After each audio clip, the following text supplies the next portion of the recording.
The autumn of 1887 painted the Colorado frontier in shades of rust and gold, where the small town of Cedar Ridge clung to the eastern slope of the Rockies like a stubborn burr. It was a place where civilization met wilderness, where wooden storefronts faced the untamed mountains with a mixture of defiance and fear. The town had sprouted up around a silver mine that promised more than it delivered, leaving behind a community of ranchers, merchants, and drifters who'd settled for less than their dreams. Jacob McKenna stood at the edge of his modest ranch, watching the sun sink behind the jagged peaks. At 28, he was already considered peculiar by Cedar Ridge standards, a man who preferred the company of cattle to people, who spoke in measured words when he spoke at all. His weathered hands gripped the fence post as he surveyed his small herd. 20 head of longhorns that represented everything he'd built since arriving 5 years ago with nothing but a horse and determination. The townsfolk tolerated Jacob's quiet ways, though they whispered about the loneliness that must eat at a man living out there with only the wind for conversation. What they didn't understand was that Jacob had chosen solitude over their shallow company, finding more honesty in the bellow of cattle than in the gossip that flowed like whiskey at Morrison's saloon. It was on a crisp October morning that Jacob's ordered world tilted on its axis. He'd ridden into the high country, following the tracks of a young bull that had broken through his fence.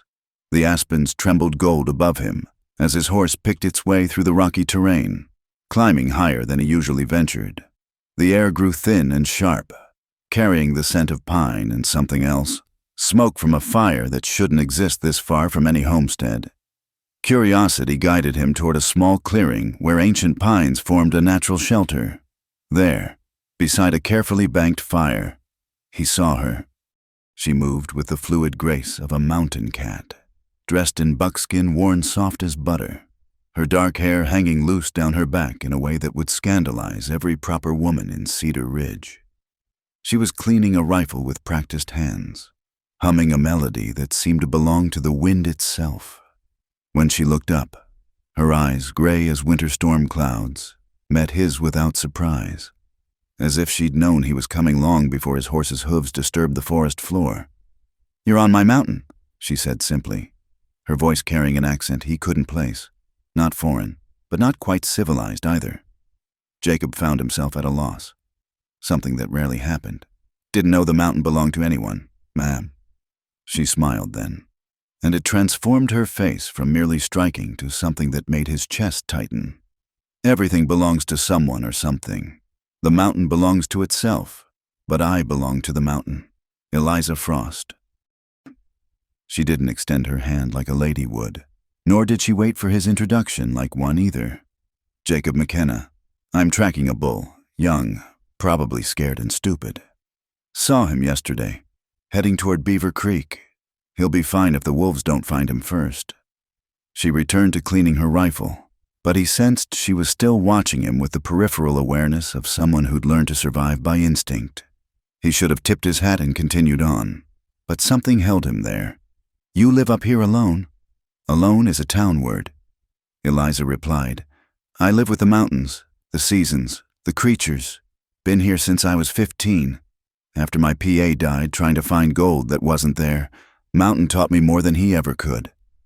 7 years, Jacob calculated. 7 years of winters that could kill a man in hours, of isolation that would drive most to madness. Yet she seemed more alive than anyone he'd met in Cedar Ridge, more real than the painted ladies who simpered behind fans and the proper wives who spoke in careful, measured doses. He found his bull 3 hours later, exactly where she'd said it would be. But as he drove the wayward animal back down the mountain, it wasn't the successful recovery that occupied his thoughts. It was gray eyes and a voice like wind through pines, the way her hands had moved over that rifle with deadly certainty. Jacob returned to the mountain the next week, telling himself he was checking for breaks in his fence line.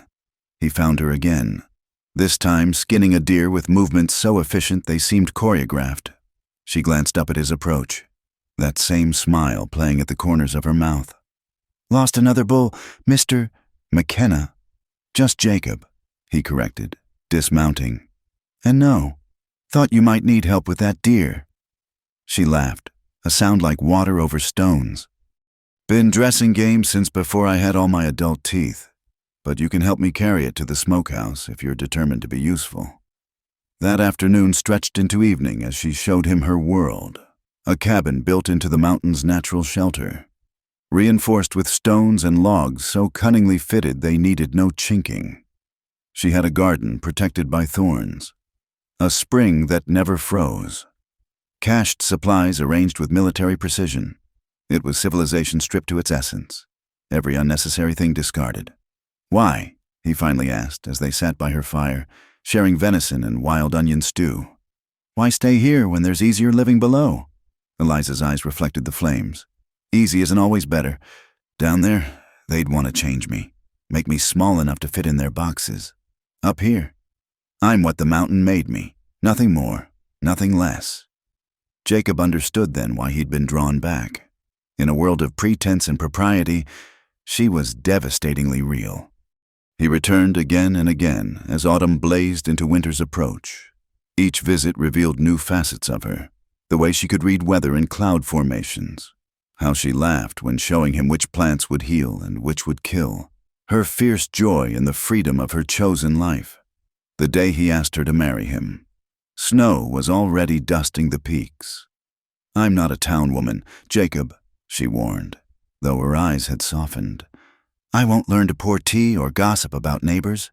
I won't wear corsets that steal my breath or shoes that cripple my feet." "I'm not asking you to be anything but what you are," he said, taking her calloused hands in his.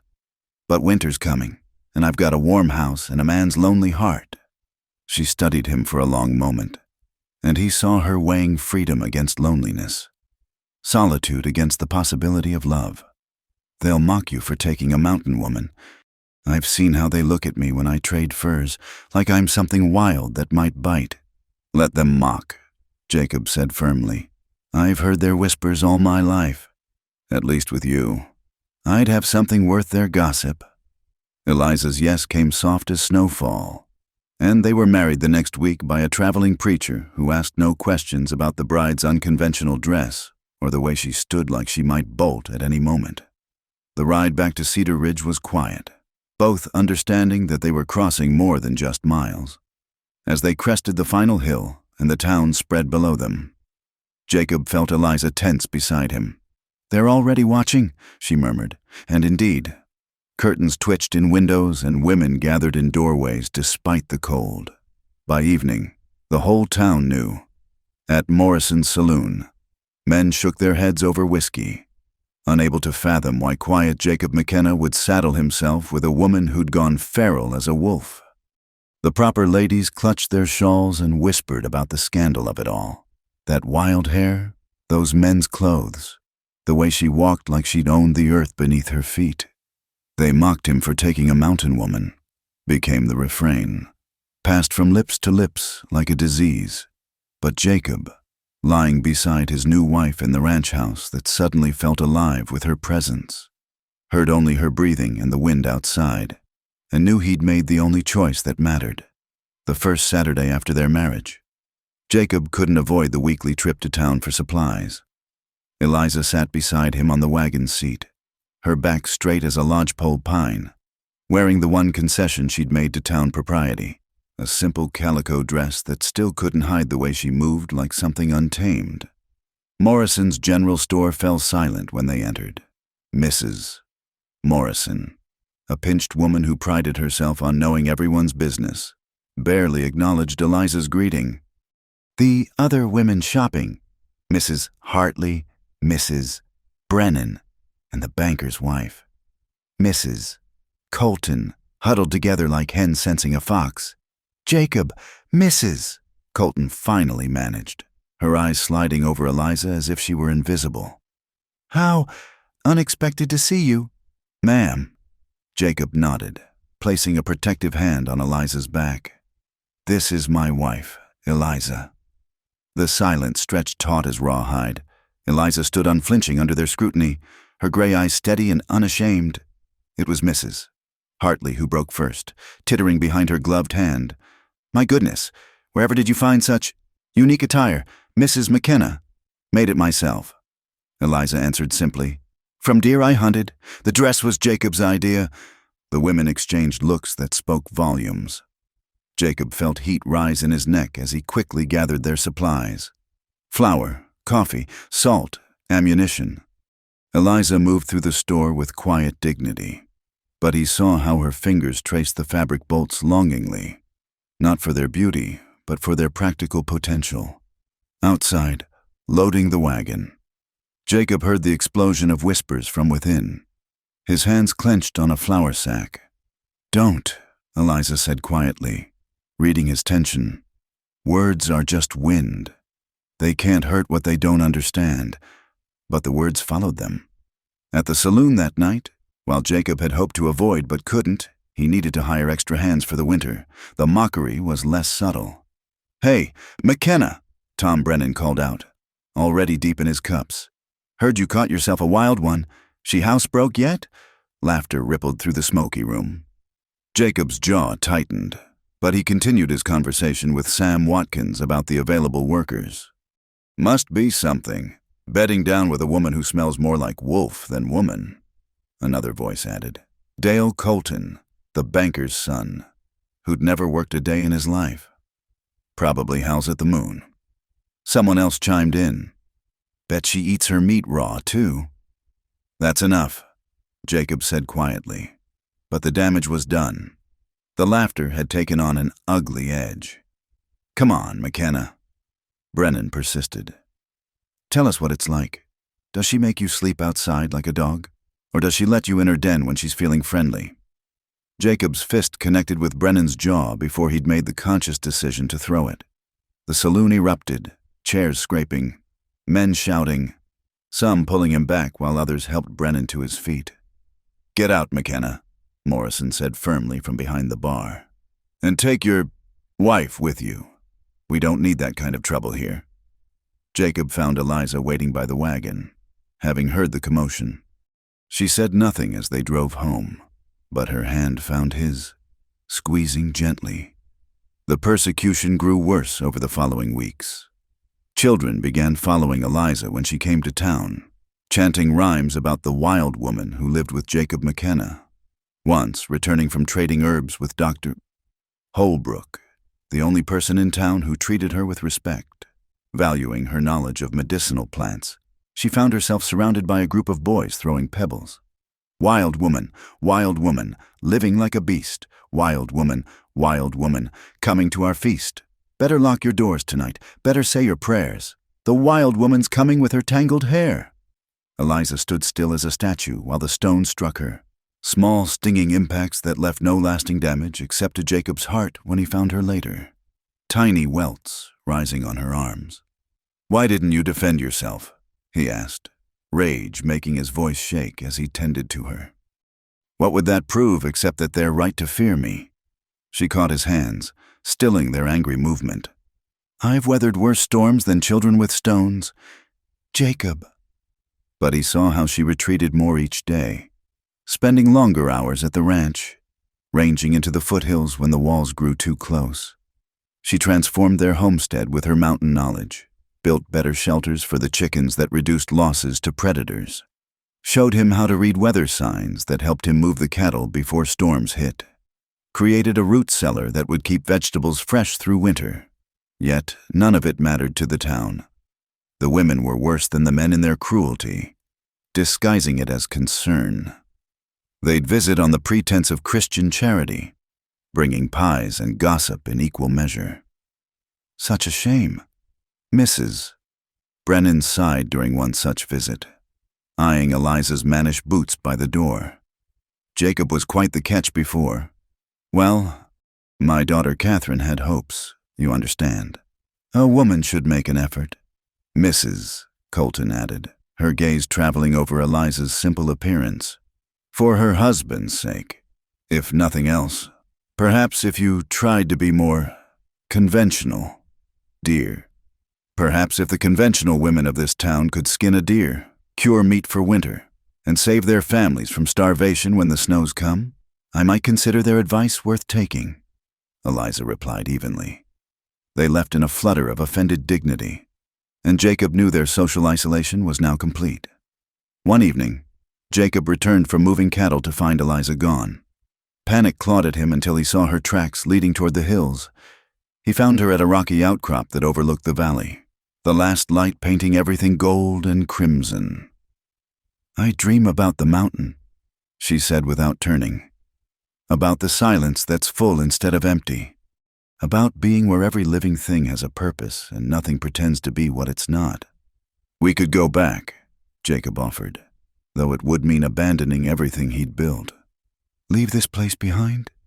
She turned then, and he was shocked to see tears on her cheeks, the first he'd ever witnessed. "No, I chose to come down from my mountain for you. I won't make you choose between your life and me." He pulled her close, feeling her strength and fragility in equal measure. "You are my life," he said fiercely. "The rest is just noise." They walked back together as darkness fell, and Eliza showed him how to find their way by stars and the scent of water on the wind. At home, she made their simple supper with the same quiet grace she brought to everything, but Jacob noticed how her eyes lingered on the window that faced the mountains. That night, she woke him with a gentle touch. "Come," she whispered. "Let me show you something." She led him outside, where the full moon turned the landscape silver and strange. Under her guidance, he learned to move silently through the darkness, to feel the earth's rhythm beneath his feet. She showed him how to call an owl and interpret its answer, how to find water by the sound it made underground, how to predict tomorrow's weather by the way the night felt on his skin. "This is my worship," she murmured as they lay on a blanket watching the stars wheel overhead. "This is my church, my society, my whole world. I brought it down from the mountain for you, Jacob. Everything I am, everything I know, it's yours now." The next day brought fresh humiliation. Someone had painted Wild Woman's Den on their fence during the night. Jacob spent the morning scrubbing it off while Eliza tended the garden, both pretending not to see the riders who passed slowly by to gawk. But that afternoon, she emerged from the house transformed. She'd put on her buckskins and braided her hair in the mountain way, her rifle slung over her shoulder. "Where are you going?" Jacob asked, alarmed. "Hunting," she said simply. "Winter's coming, and we need meat. The town may mock us, but they won't starve us." She returned at dusk with a buck across her saddle, field-dressed and ready for butchering. Word had spread quickly.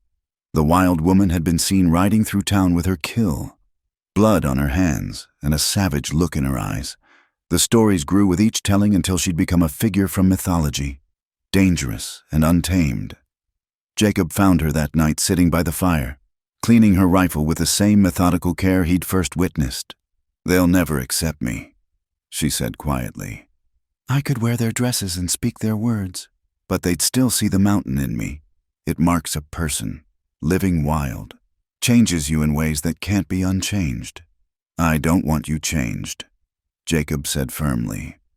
"I fell in love with a woman who could read the mountain's moods and make the wind her friend, not some pale shadow trying to fit into their narrow world."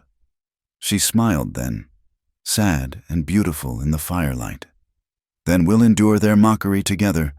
But Jacob," her voice broke slightly, "promise me you won't let their poison turn you bitter. You're too good for that, and I'd rather go back to my mountain alone than watch it happen." He promised, sealing it with a kiss that tasted of wood smoke and sorrow. Outside, a coyote howled, and Eliza tilted her head, listening.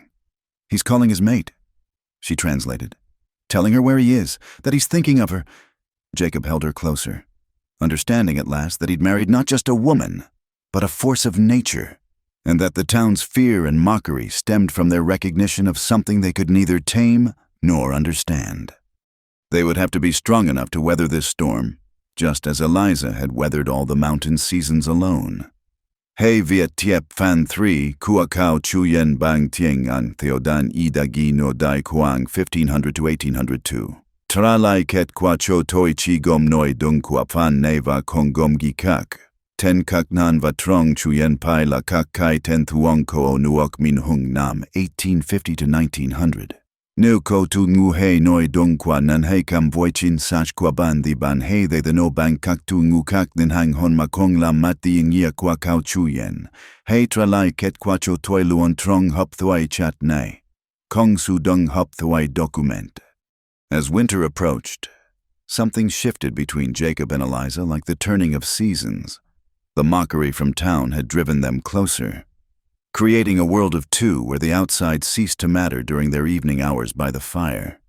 Jacob discovered depths to his wife that continued to astonish him. She could recite long passages of poetry her father had taught her, knew the Latin names of plants from a tattered book she'd preserved, and possessed a wicked humor that emerged when they were alone. "My father was a school teacher before gold fever took him," she explained one night, showing Jacob her small collection of books wrapped carefully in oilcloth. "He said education was the only thing that couldn't be taken away. Turns out he was wrong. The mountain took his education and gave me a different one entirely." They created their own rituals. Each morning, Eliza would step outside to read the sky while Jacob made coffee, strong and black the way they both preferred it. She taught him to notice things he'd overlooked in years of ranching, how certain birds predicted weather changes, which plants indicated good grazing, the subtle signs that showed where water ran closest to the surface. In return, Jacob shared his knowledge of cattle, the satisfaction of building something lasting with his hands, the quiet pride of self-sufficiency. Together, they improved the ranch in ways that would have taken him years alone. Eliza's mountain-learned efficiency, combined with his steady determination, produced results that even grudging neighbors had to admit were impressive. The barn was reinforced against winter storms using techniques she'd learned from observing how trees survived avalanches. She showed him how to position windbreaks that would protect the cattle while funneling snow into natural collection points for spring water. Their root cellar, expanded using her knowledge of natural cold spots, could now store enough to see them through 2 winters if needed. But it was in their private moments that the true bond flourished. Jacob learned that Eliza sang while she worked, old ballads and mountain songs that seemed to rise from the earth itself. He discovered she danced when she thought no one was watching, wild movements that belonged to no civilized tradition but spoke of joy and freedom. "Dance with me," she invited one evening when snow began to fall outside their window. "I don't know how," Jacob admitted. "Neither do I, not their way, but I know this." She pulled him up, and they moved together to music only they could hear, the wind's whistle, the fire's crackle, their heart's rhythm. It was nothing like the stiff formations of town dances, but it was theirs. The intimacy they built was unlike anything Jacob had imagined marriage could be. Eliza approached love like she approached everything, with fierce honesty and complete presence. She was passionate and tender by turns, teaching him that vulnerability could be its own strength. "I never thought I'd trust anyone this way," she confessed one night, traced by moonlight through their window. "On the mountain, trust meant death, but with you..." She touched his face with fingers gentle as falling leaves. "With you, I remember what it means to be human." Yet even their happiness couldn't completely shut out the world. Market days were necessary evils, and each trip to town brought fresh humiliation. The men had grown bolder in their disrespect, especially Tom Brennan, who nursed both a broken jaw and wounded pride. "McKenna," he called out one December morning as Jacob loaded supplies. "That wild woman teach you to howl yet? Heard strange sounds from your place the other night." The other men laughed, but there was something darker in it now, an edge that spoke of violence contemplated if not yet acted upon. Dale Colton had taken to making gestures when Eliza passed, crude movements that made his meaning clear. "Shame to waste a woman like that on a man who can't control her," he said loudly enough for Eliza to hear as she examined goods in Morrison's store. "Some of us would know how to break that wildness right out of her." Jacob saw Eliza's shoulders tighten, but she continued her shopping with determined calm. It wasn't until they were in the wagon heading home that she spoke. "They're getting worse." "I know. It's me they want to hurt, but it's you they'll target. Men like that are cowards. They attack what they think is weaker." Her gray eyes were storm-dark with worry. "I've brought danger to your door, Jacob."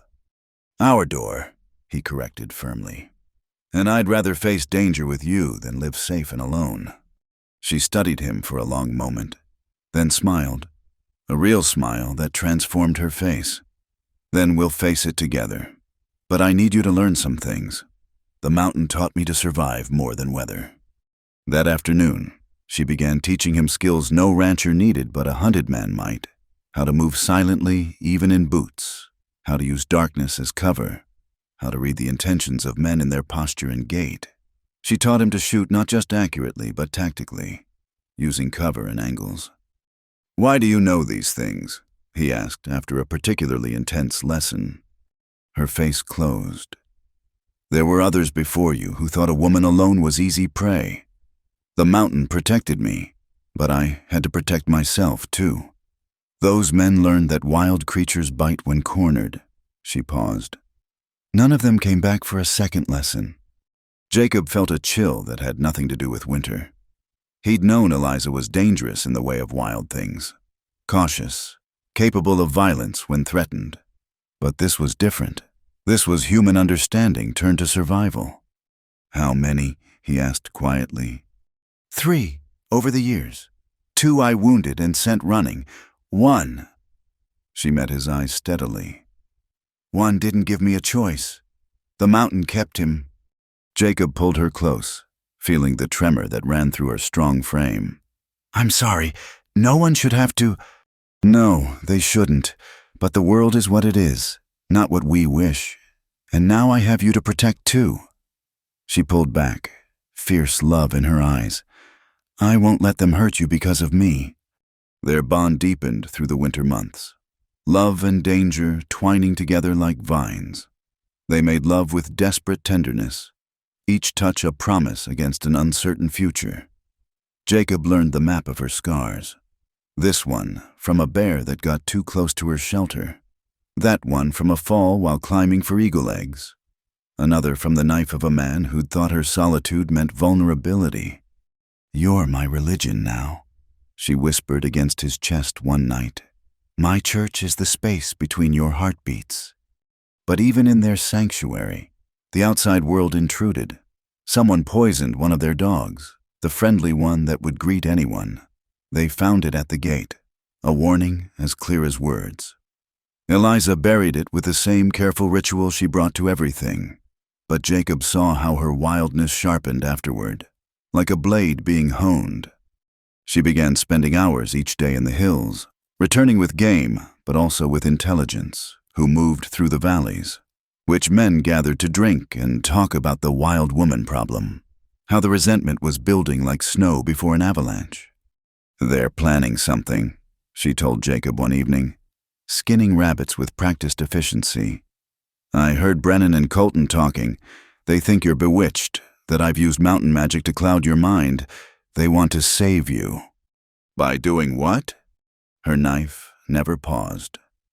"By making me disappear. They figure without me. You'll go back to being the quiet, manageable Jacob they remember." Rage rose in him like fire. "I'll kill them first." "No." Her voice was sharp.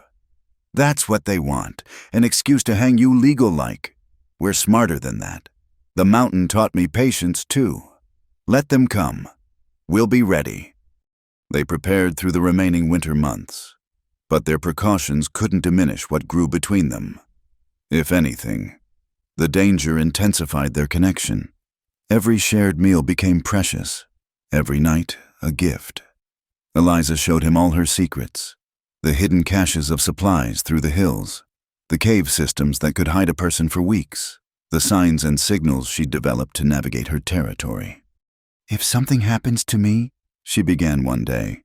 "Nothing will happen," Jacob cut her off. "Listen."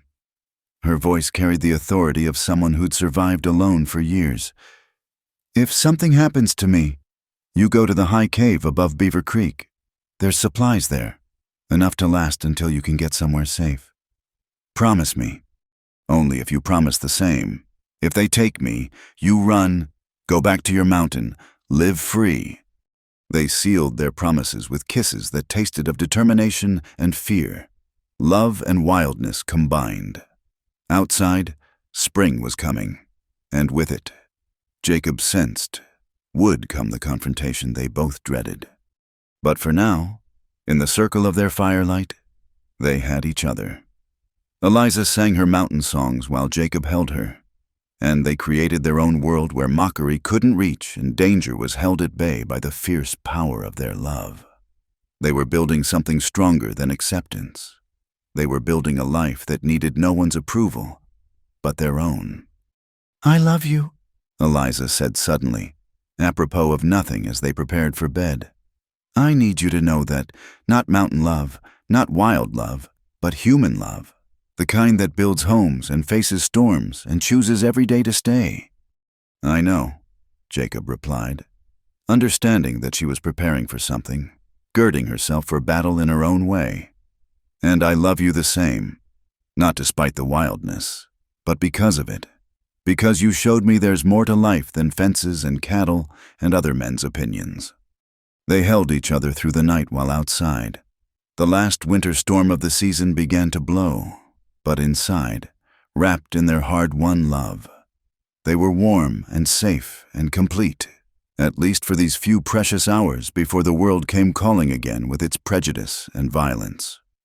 Winter struck Cedar Ridge with uncommon fury that year of 1887, as if the mountains themselves had chosen sides in the human drama below. By early December, snow had piled higher than anyone could remember, cutting off the usual supply routes and leaving the town to subsist on whatever had been stored through autumn. Jacob had been tracking elk through the upper meadows when the accident happened. His horse, sure-footed as any mountain breed, stepped wrong on ice hidden beneath fresh powder. The fall wasn't far, but Jacob's leg twisted beneath the animal's weight, and he heard the snap before he felt the pain. A clean break below the knee that sent fire shooting through his entire body. He managed to free himself, but standing was impossible. The horse had limped away, spooked and hurt. Jacob dragged himself to the shelter of a rock overhang as snow began to fall again. Heavy and silent, he knew what this meant in the high country. Death could come quietly, dressed in white, stealing warmth and life while a man dozed. Using his rifle as a crutch, he managed to fire 3 shots, their agreed-upon signal for distress. Then he could only wait, trying to keep the injured leg still while cold crept through his clothes like searching fingers. Eliza found him as darkness was falling. She appeared like a spirit from the storm, her face tight with controlled fear that broke into relief when she saw him conscious. "Legs broke," he said through chattering teeth. She assessed the situation with the quick efficiency he'd come to rely on. Without wasting words, she splinted his leg using branches and strips torn from her own clothing, her hands steady despite the urgency. Then came the harder task, getting him home. "Can you ride?" she asked, having caught his horse and calmed it with the touch that seemed to work magic on animals. "Have to," Jacob gritted out. The journey back was a blur of pain and determination. Eliza led the horse through paths Jacob didn't even know existed, shortcuts that cut hours from their travel even in the worsening storm. She stopped frequently to check on him, forcing sips of something bitter from her flask that helped dull the edge of agony. At the ranch, she became something more than woman, part healer, part force of nature. She set his leg properly, using knowledge gained from years of tending her own injuries. Her hands were gentle but unflinching as she aligned the bones. And when Jacob passed out from the pain, he came to with the break properly splinted and Eliza washing his face with cool water. "Don't you dare leave me," she whispered, the first crack he'd seen in her composure.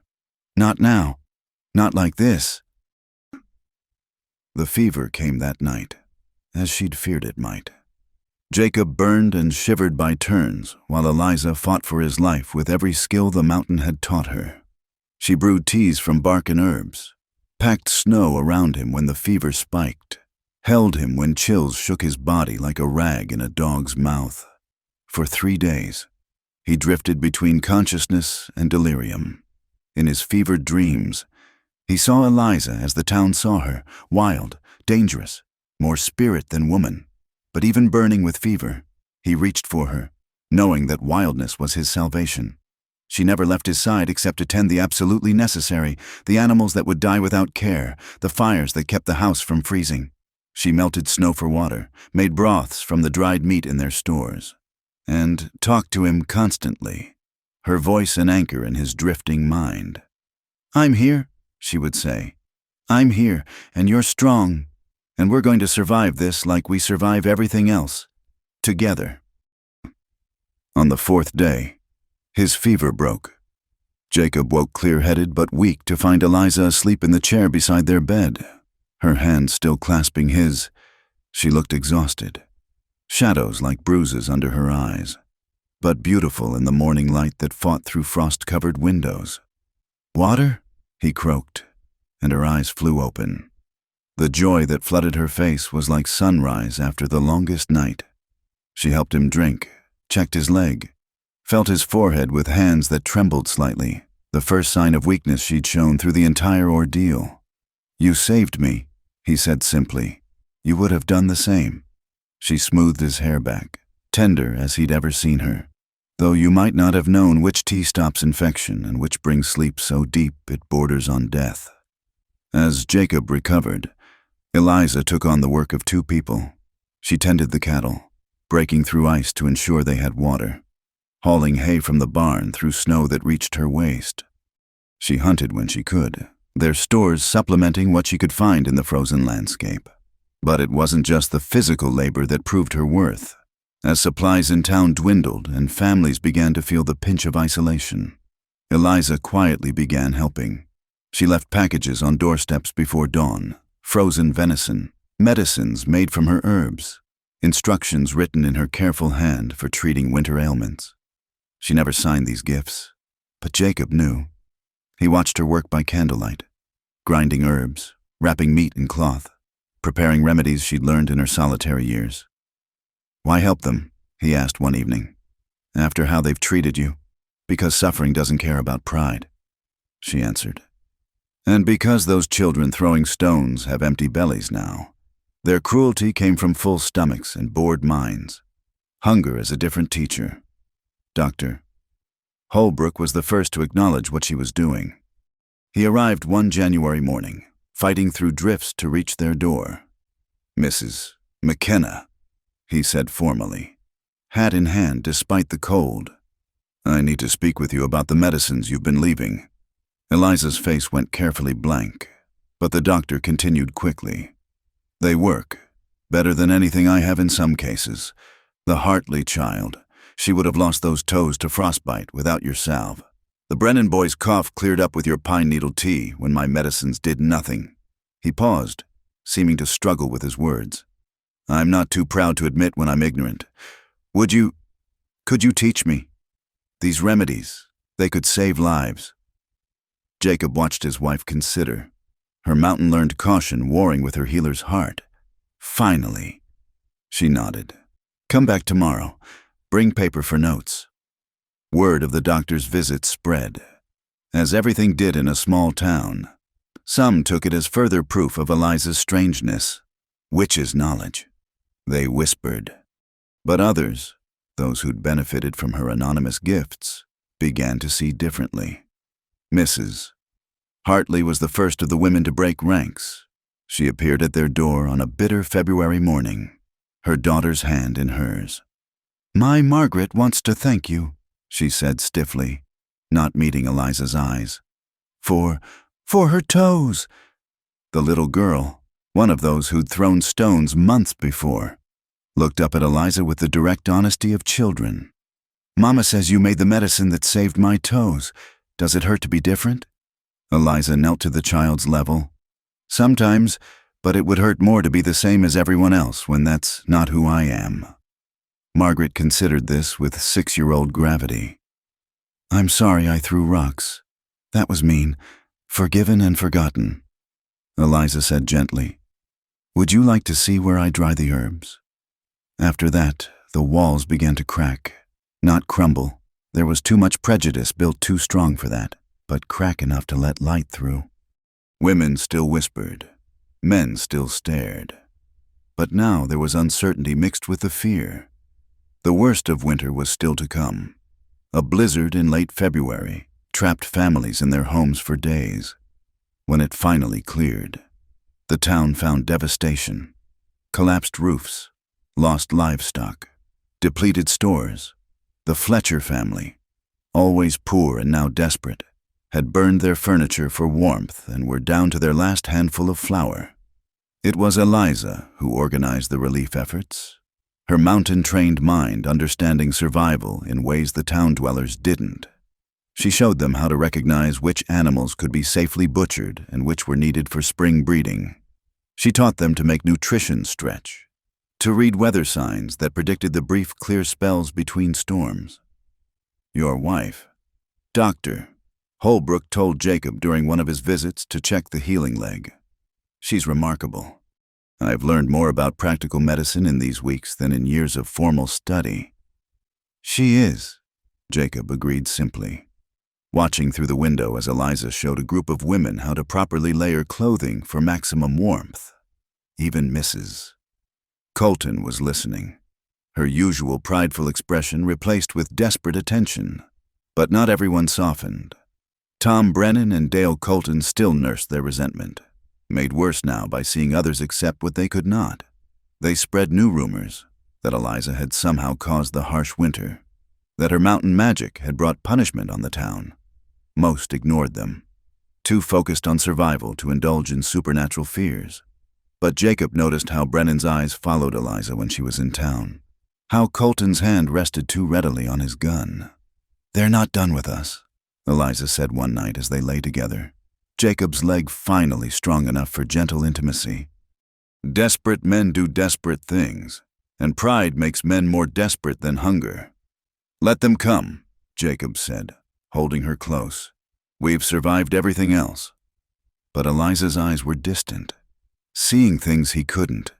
"The mountain teaches many lessons," she said softly. "But the hardest is knowing when to fight and when to run. Spring will come, and with it—" She didn't finish, but Jacob felt her tremble against him. Outside, wind howled through the valley, but their house was warm and solid, reinforced by Eliza's knowledge and their shared labor. In the root cellar, supplies waited, enough to see them through, enough to share. On the table, dried herbs bundled for the doctor's education gave the room a wild, clean scent. They had survived Jacob's injury, survived the worst winter in memory, survived the town's slowly changing opinion. But as he held his wild mountain wife, Jacob wondered what spring would bring, and whether their love would be enough to weather the human storms ahead. The fire started on a warm March evening when the Chinook winds blew down from the mountains, unseasonably hot and dry. Jacob and Eliza were in the barn, tending to a calf that had come early, when they heard the church bell ringing frantically, the town's signal for emergency. They could see the glow before they crested the hill into town. The Henderson barn, full of winter hay and situated at the town's western edge, had become a torch that threatened everything downwind. Already, sparks carried on the fierce wind had ignited the roof of the mercantile. "The whole town will burn," Eliza said, reading the wind with the certainty of someone who'd seen wildfire consume mountains. Without hesitation, they urged their horses toward the chaos. Cedar Ridge had no formal fire brigade, just buckets and willing hands that seemed pathetically small against the inferno. Men formed bucket lines from the nearest wells, while women beat at spreading flames with wet blankets. Children huddled in the street, some crying, others watching with the terrible fascination of the young. Jacob joined the bucket line immediately, his recently healed leg protesting but holding. Eliza surveyed the scene with the quick assessment of someone trained by necessity, then began shouting orders with an authority that cut through panic. "You're wasting water," she called out. "The Henderson barn is lost. Let it burn. Focus on the buildings you can save. Wet down the roofs downwind before the sparks hit them." For a moment, the crowd hesitated, unused to taking orders from the wild woman they'd mocked. Then Dr. Holbrook's voice rang out. "She's right. Listen to her." Eliza organized teams with swift efficiency. She sent the strongest men to climb onto threatened roofs with buckets and blankets. The women and older children she directed to move valuables from buildings in the fire's path. She showed them how to create fire breaks by clearing away anything combustible between structures. "The Morrison house!" someone screamed. "The children are trapped upstairs!" Jacob turned to see flames already licking at the lower windows of the two-story home. Without thought, he started toward it, but Eliza was already moving. She grabbed a blanket, dunked it in a water barrel, and wrapped it around herself. "No!" Jacob shouted, but she was gone, disappearing into smoke and flame. The crowd held its collective breath. Women prayed aloud while men stood helplessly, the heat too intense for anyone else to attempt entry. Jacob found himself moving forward, ready to follow her into hell, when she appeared at an upstairs window. She'd found the Morrison children, twin boys, 5 years old, frozen with terror, with movements swift and sure. She lowered first one, then the other from the window using torn bed sheets, men below catching them safely. But the floor was weakening beneath her, flames eating through from below. "Jump!" the crowd screamed. Eliza looked down, calculating distance and angles with the same cool assessment she brought to everything. Then she grabbed the window frame and swung herself out, using momentum and mountain-trained muscles to reach the nearest roof edge. She hung for a heart-stopping moment before pulling herself up, then scrambled across the roof as it began to collapse behind her. Strong arms caught her as she leaped from the building's far side, Jacob and several other men breaking her fall.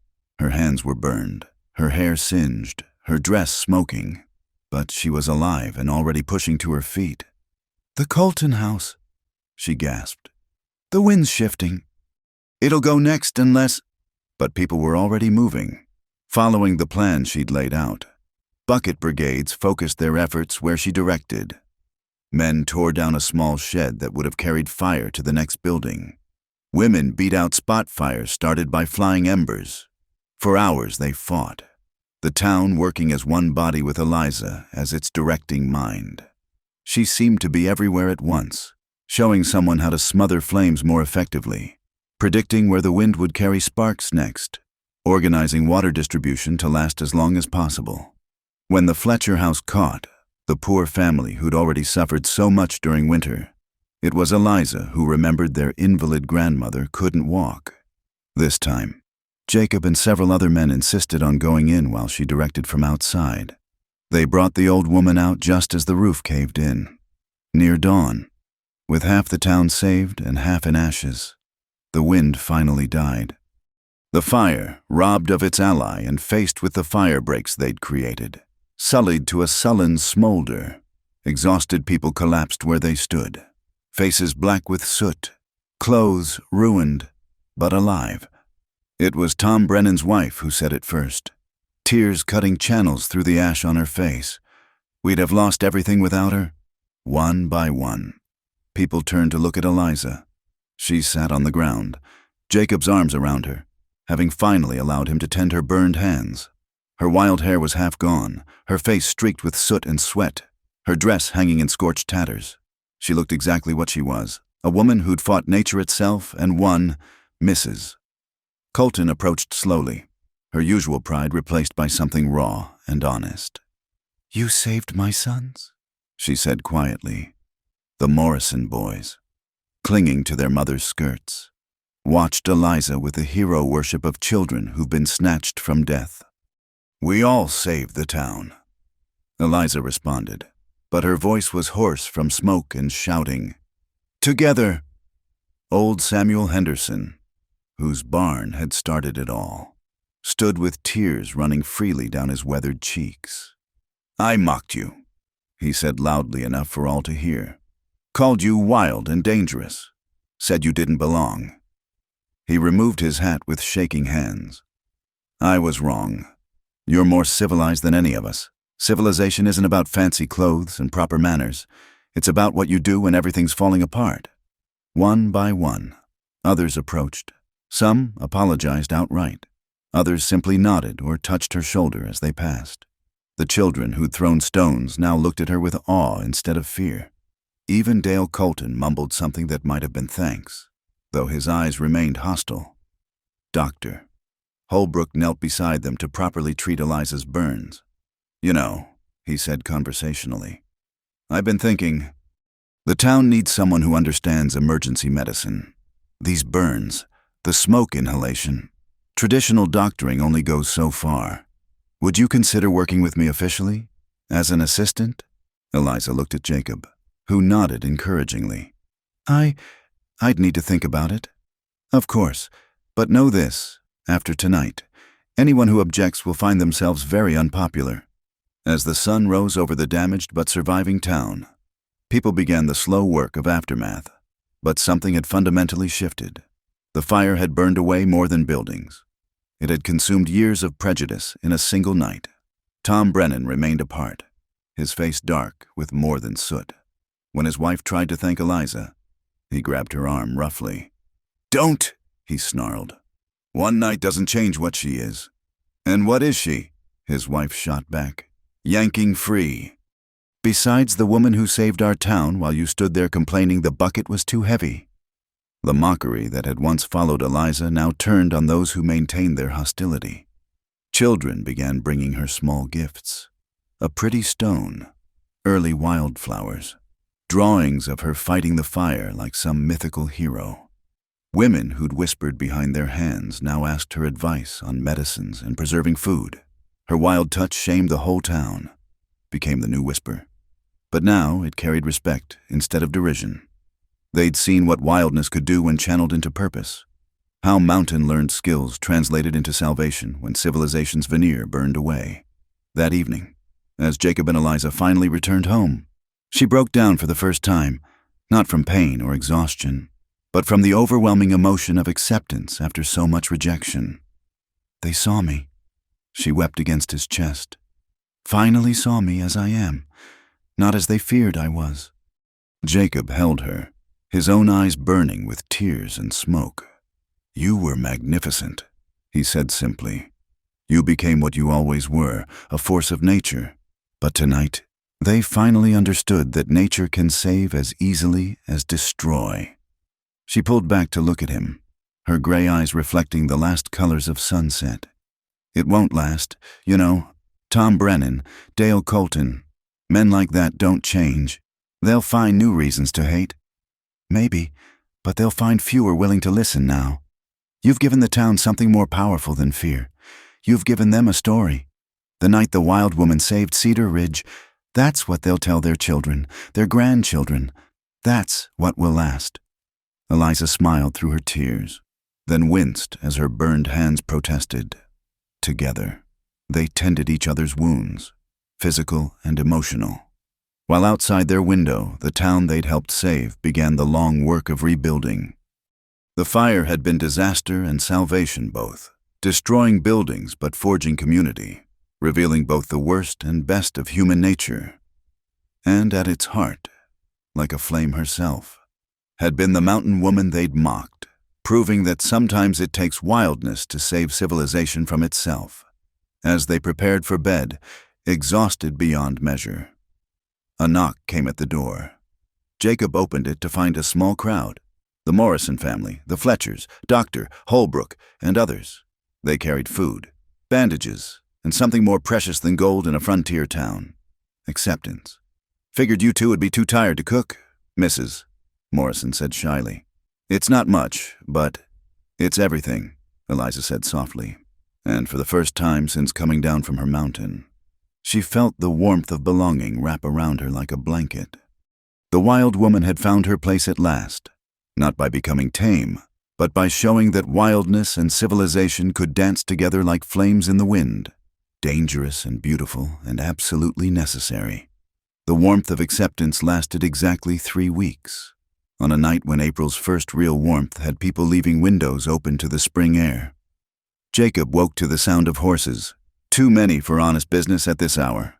Eliza was already awake, her body tense as a drawn bow. 6, maybe 7 riders," she whispered, her mountain-trained ears reading the night. "They're trying to be quiet." Jacob reached for his rifle, but Eliza caught his hand. "No, they want violence. We won't give it to them." She was already moving, pulling on clothes with swift efficiency.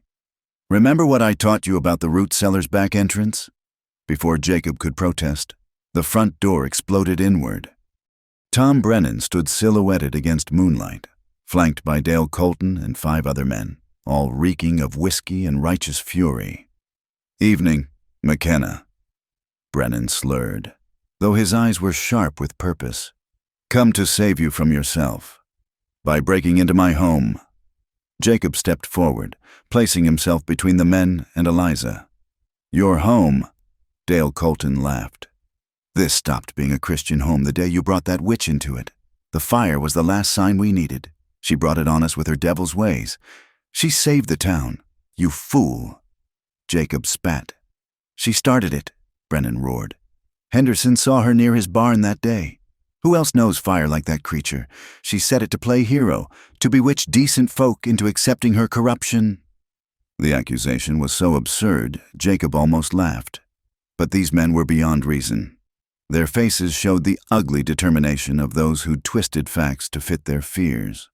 "Take him," Brennan ordered. 2 men grabbed Jacob's arms before he could react. He fought, landing a solid punch that sent one reeling, but numbers overwhelmed him. "Stop!" Eliza stepped from the shadows. And even drunk, the men stepped back.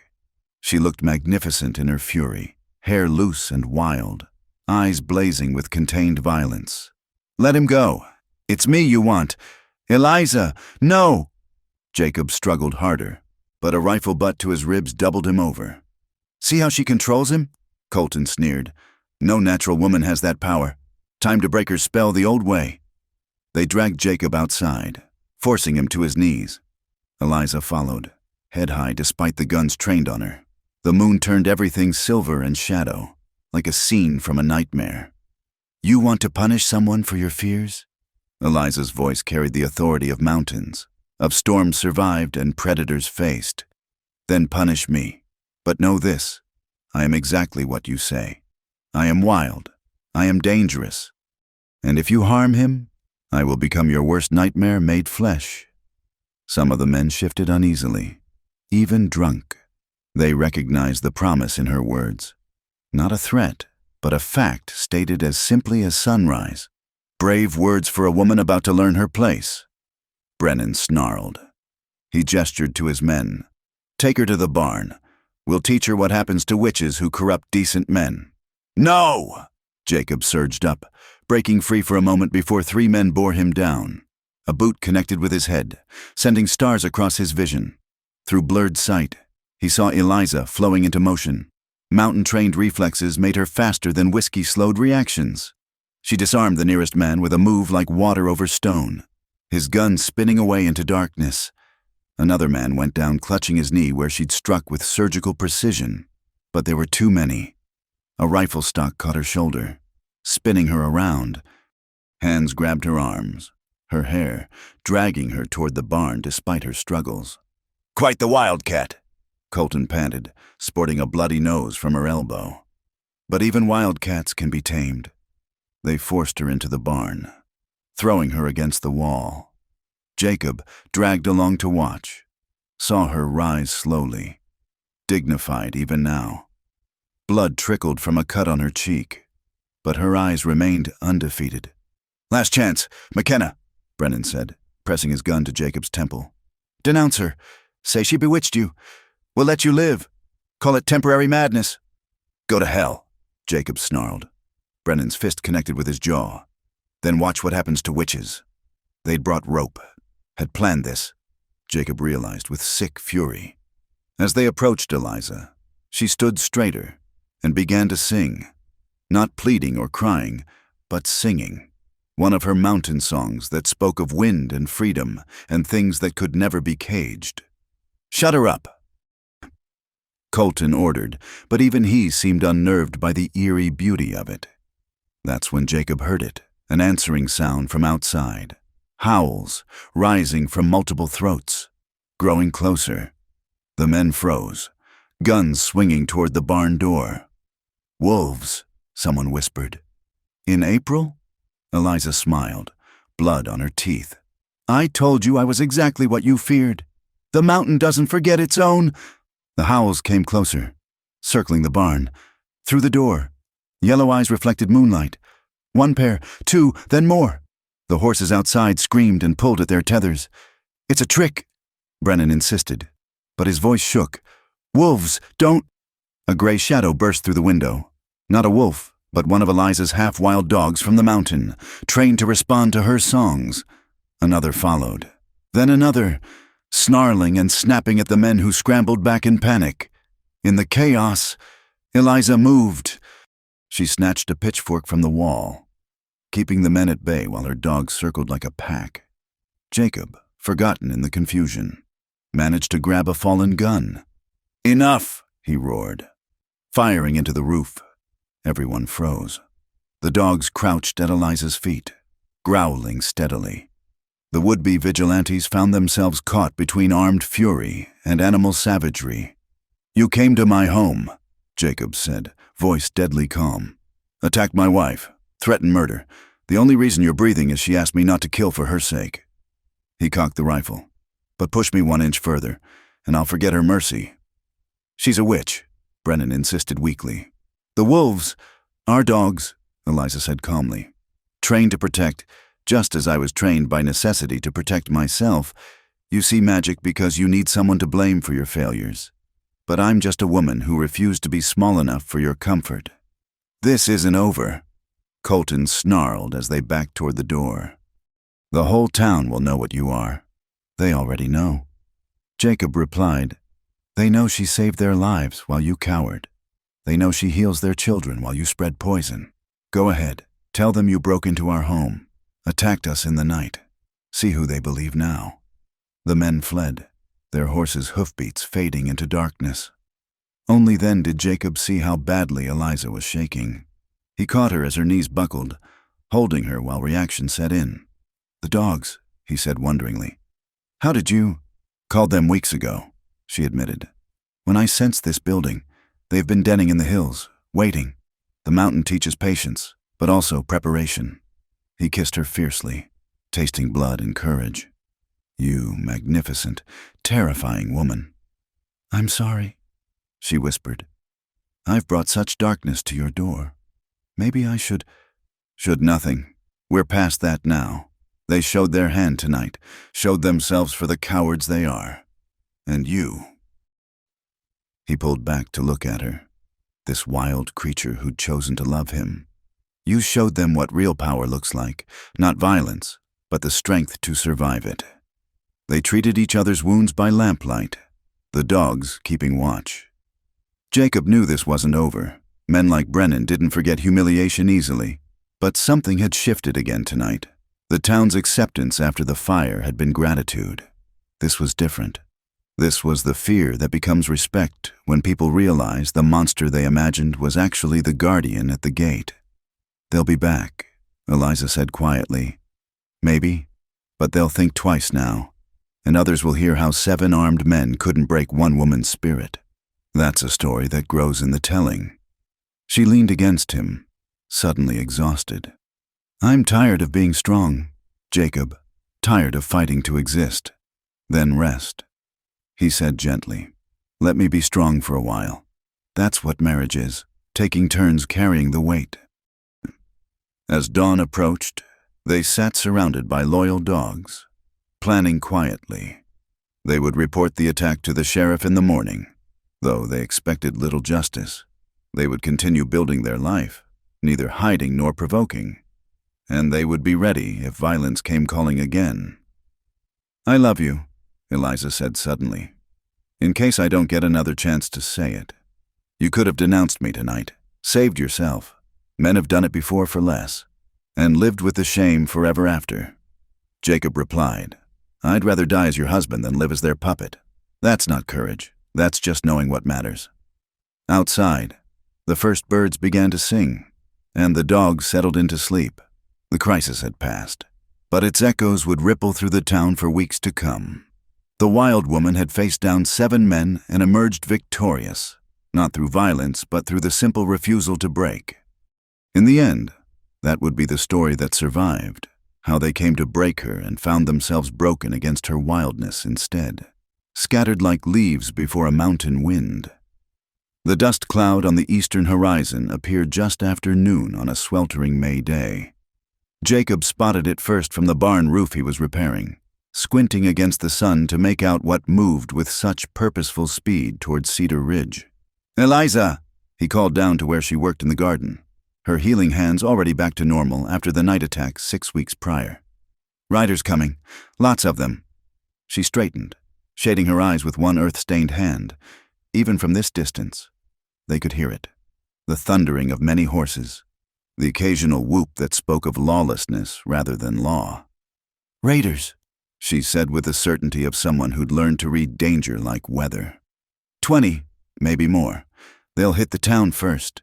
It's richer pickings than scattered ranches. They'd heard rumors for weeks.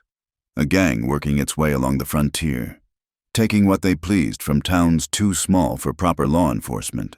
The sheriff had left 3 days ago to transport a prisoner to Denver. Wouldn't be back for a week. "We need to warn them," Jacob said. Already climbing down, Eliza caught his arm. "They won't listen. Not to us. Brennan's been spreading poison since that night. Says I called those men to attack, that I'm in league with outlaws. Then we make them listen." Jacob's jaw set with determination.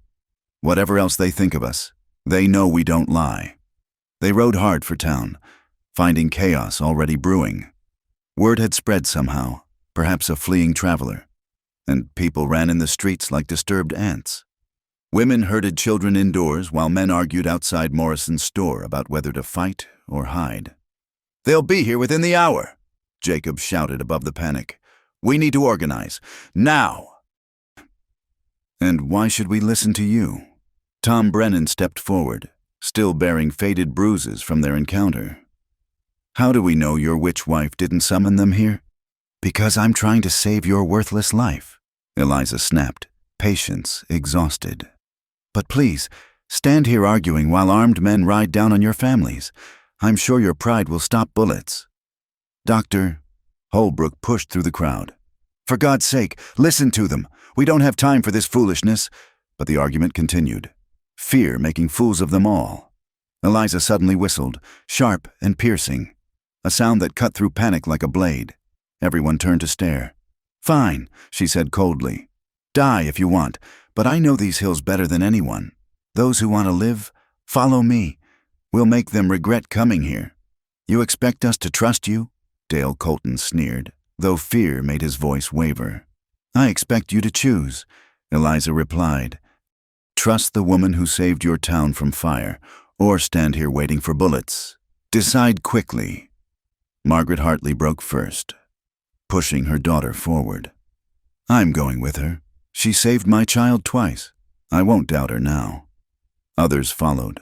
The Morrisons, several farming families, even some who'd whispered against her.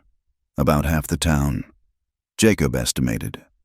The rest remained frozen by indecision and old prejudices. "Here's what we do," Eliza said rapidly to those who'd chosen to follow. "Women and children to Elk Canyon. The box end will protect them. And there's water. Men who can shoot. With me. We're going to give these raiders a welcome they won't forget." "We can't fight 20 armed men," someone protested. "Not in the open," Eliza agreed. "But this isn't the open plains. These are my mountains, and mountains have teeth." Her smile was sharp as winter wind. "Jacob, take 10 men to Devil's Cut." You know the place?" He nodded.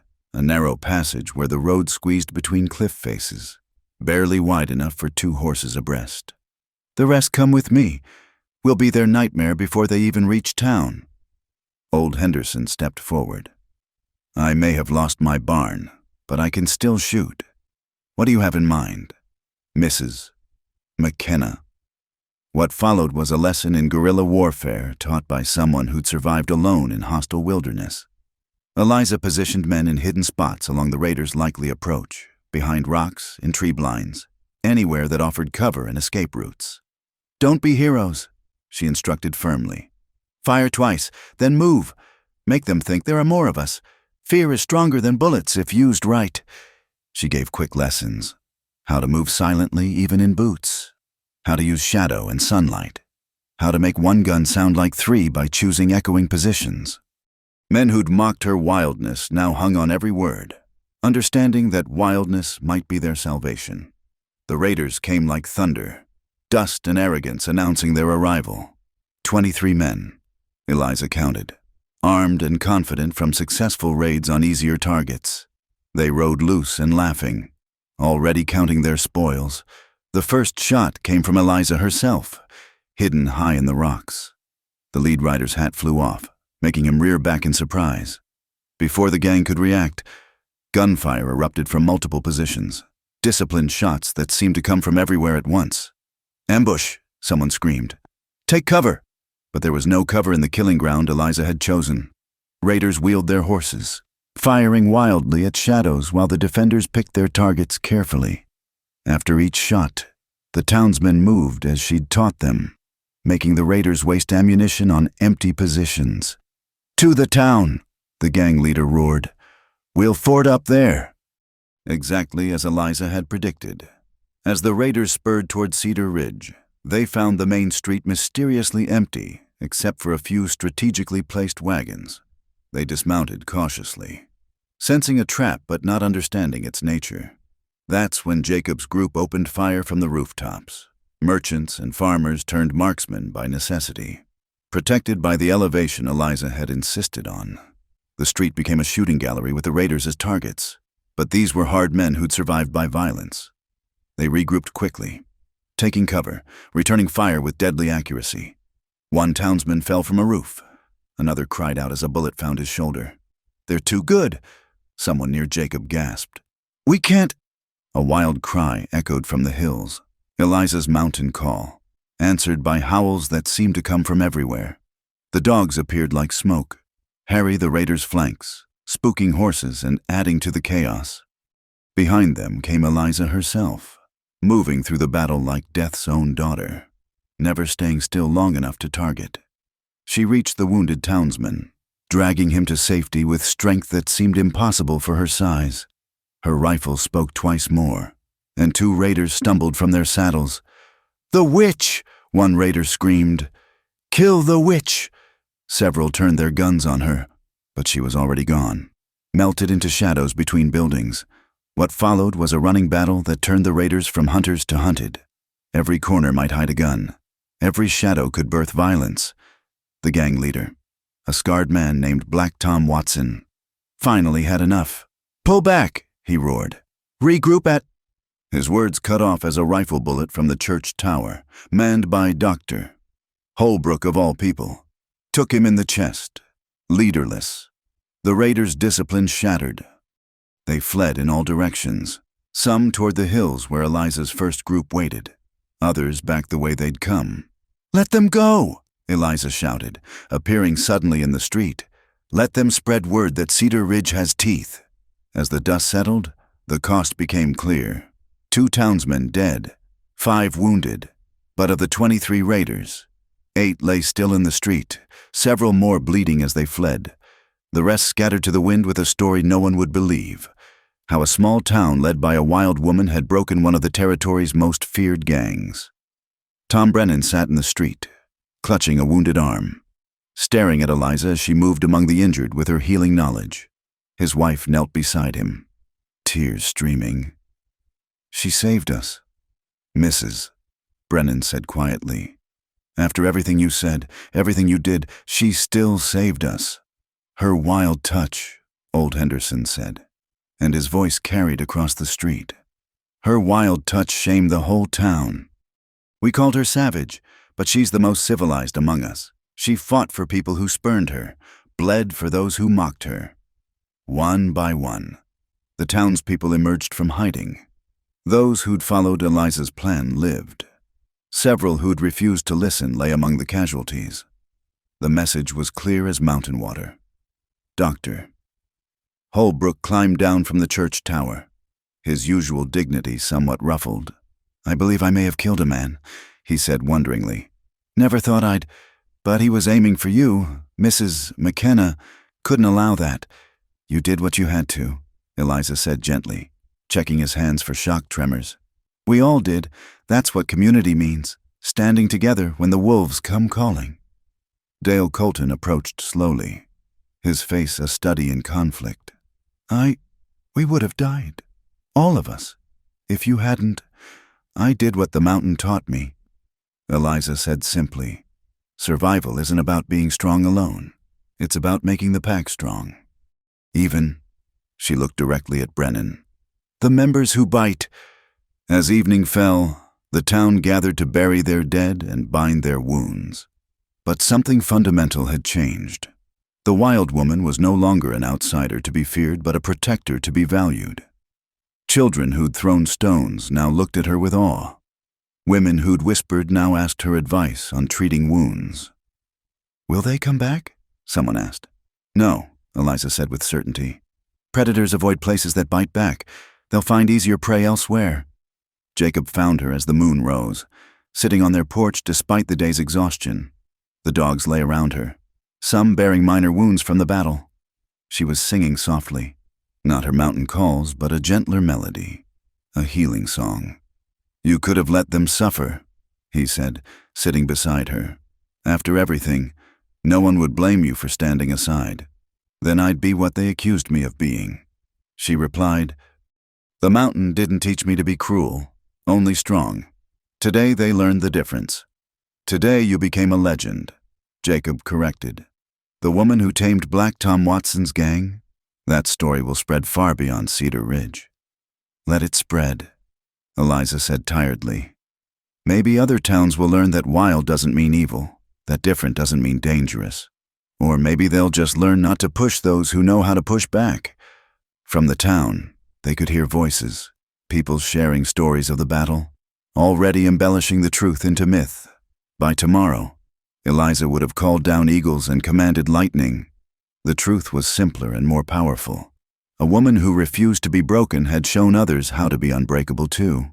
No more mockery, Jacob predicted. Not after today. There will always be Tom Brennans in the world. Eliza disagreed. But now they'll whisper in corners instead of shouting in streets. That's progress, I suppose. She leaned against him, and together they watched the stars emerge, the same stars that had watched over her mountain years. That would watch over whatever came next. The wild woman and her patient husband, no longer outcasts but part of the town's heart, written in blood and courage into Cedar Ridge's history. Tomorrow would bring new challenges, but tonight they were home. Summer brought healing to Cedar Ridge, both to its buildings and its people. The scars from the fire and the raid remained visible, charred timbers incorporated into new construction, graves marked with simple stones, but these had become symbols of survival rather than loss. Jacob stood at their ranch's fence line, watching Eliza work with a group of women in what had become their expanded garden. Mrs. Morrison was learning to identify medicinal herbs while Margaret Hartley took notes in a careful hand. Even Mrs. Colton attended these sessions now, her previous hauteur replaced by genuine interest. Never thought I'd see the day, a voice said behind him. Jacob turned to find Tom Brennan, hat in hand, looking uncomfortable but determined. The man had aged years in months, his former swagger replaced by something quieter. Tom, Jacob acknowledged carefully. I came to... Brennan struggled with words that clearly tasted foreign. To apologize, and to ask a favor I don't deserve. Jacob waited, having learned from Eliza the power of patient silence.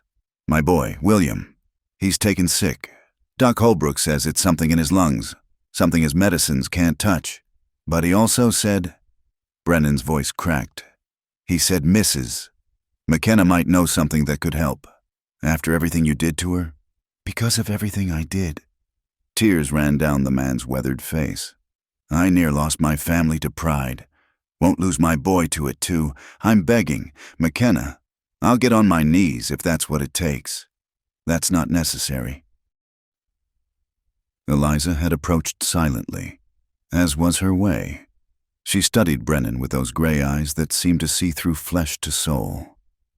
Bring William tomorrow morning, early. While the dew's still on the plants, some medicines work best when the earth's still dreaming. Brennan's sob of relief was painful to hear. Thank you, Don't thank me yet. Thank me when your boy's breathing clear again." She turned to go, then paused. "And Tom, that pride you mentioned, it's not the sickness, it's what keeps the cure from working. Remember that." As Brennan rode away, Jacob marveled at his wife's capacity for forgiveness.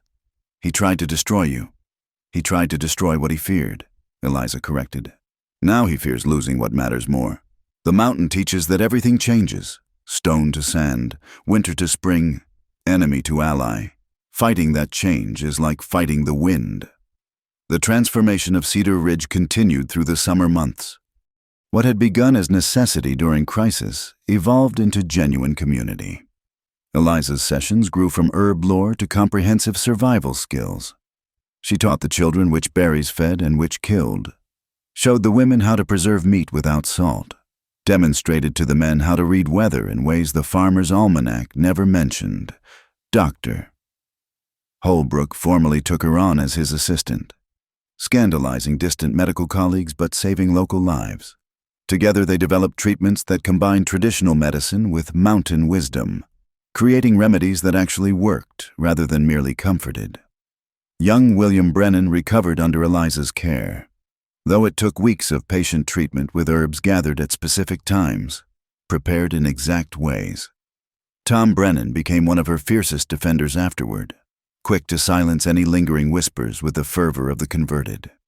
"She saved my boy when I would have let her burn," he told anyone who'd listen. "What kind of Christianity is that? What kind of civilization? She showed us we were the savages, not her." The town began to prosper in ways it never had before. Eliza's weather predictions helped farmers avoid devastating losses. Her food preservation techniques saw families through lean times without hunger. Her medical knowledge reduced child mortality and helped women through difficult births. But it was more than practical knowledge she brought. It was a different way of seeing the world, not as something to conquer but to understand. Not wilderness to tame, but wildness to respect. One evening in late August, the town held its first official celebration since the raid, a harvest dance to mark the success of crops many had thought lost to late frost until Eliza showed them protective techniques. The same hall where she'd been unwelcome now bore a banner reading, "Thanks to our guardian angel." "I'm no angel," Eliza muttered, uncomfortable with the praise. "No," Jacob agreed, spinning her in a dance that bore little resemblance to formal steps but felt more honest for it. "You're something better. You're real." Dale Colton approached during a break in the music, his wife beside him. He'd lost much of his arrogance since the raid, when Eliza had dragged him to safety after a bullet found his leg. "Mrs. McKenna," he began formally, "I owe you more than an apology. I owe you my life." "You owe me nothing," Eliza replied. "We all do what we must to survive. You've learned that now. I've learned more than that." His voice dropped. "I've learned that strength comes in forms I never imagined. That civilization isn't about rules and proper behavior, but about how we treat each other when everything goes wrong." His wife added quietly, "Our daughter wants to learn from you, about plants and healing. We'd be honored if you'd take her as a student." Eliza's smile was answer enough. As autumn approached, Jacob and Eliza often rode into the hills together, returning to the places where their love had first taken root. The mountain cabin remained, maintained now as a retreat where Eliza could restore her spirit when town life grew too heavy. "Do you miss it?" Jacob asked one evening as they watched sunset paint the peaks gold. "The solitude, the freedom." "I traded one freedom for another," Eliza replied thoughtfully. "Up here, I was free from people but prisoner to survival. Down there, I'm bound by community but free to be more than just alive. You taught me that, Jacob, that surviving isn't living, that strength shared is strength multiplied. And you taught me that civilization without wildness is just a pretty cage." Jacob responded, "That proper isn't always right, that different isn't always wrong." They sat in comfortable silence, watching their dogs play in the fading light. These animals, once seen as proof of Eliza's strangeness, now served as town guardians, their keen senses having warned of everything from fires to strangers with ill intent. Sheriff Martinez had returned from Denver with tales of Black Tom Watson's gang scattered to the winds, their leader buried in an unmarked grave. Word spread about Cedar Ridge. He'd told them about the town that fought back, led by a woman who could read the land like scripture. You've made this place safer just by making it famous. As stars emerged, Eliza began to sing, not her wild mountain calls, but a new song, one that spoke of home found rather than lost, of love that bridged two worlds. Jacob harmonized in his rough way, their voices blending like their lives had blended, imperfect but genuine. They rode back to their ranch as the moon rose, to the house that had become a gathering place for those seeking knowledge, healing, or simply the comfort of being accepted as they were. Light spilled from windows where Eliza would soon be teaching Margaret Hartley's daughter to read animal tracks by lamplight, where women would gather to learn arts their mothers never knew, where even former enemies found welcome. Your wild touch, Jacob said softly as they dismounted. It didn't shame the town. It saved it, saved all of us from becoming the small, mean place we might have been. We saved each other, Eliza corrected. That's the last lesson the mountain taught me, that even the strongest tree falls alone in a storm, but forests endure forever. Inside, warmth and purpose waited. Outside, the mountains stood eternal guard, their peaks touched by moonlight like a blessing, between wildness and civilization, between mountain and valley, between what was and what could be.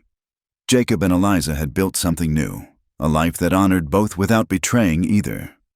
The wild woman had come down from her mountain, and in doing so, had lifted an entire town to higher ground.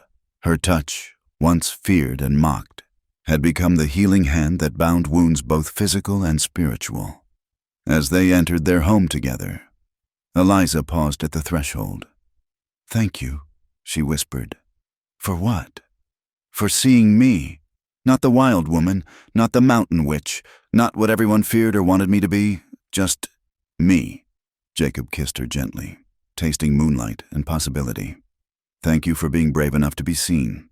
They stepped inside together, into the life they'd built from love and determination, prejudice overcome and acceptance earned. Outside, the wind carried the scent of coming autumn, of harvests ready and winter preparing. But inside was warmth and light, and the quiet triumph of two people who'd refused to let the world make them less than they were. The wild woman and her steadfast husband, the town that learned to see beyond its fears, the mountain that blessed them all with its hard-won wisdom. This was their story, written not in words but in lived truth, in choices made and prejudices abandoned, in wild touches that transformed rather than destroyed. And in the end, that transformation was the greatest miracle of all, proof that love, properly tended, could grow anywhere, even in the rocky soil between wilderness and civilization, flowering into something beautiful enough to shame the stars themselves with its unlikely perfection. Thank you for listening to this story of love, prejudice, and redemption in the Old West. Where are you listening from today? Please subscribe to our channel From Wild West and share your thoughts about Jacob and Eliza's journey in the comments below. We'd love to hear what touched your heart in this tale of how wild love conquered narrow minds.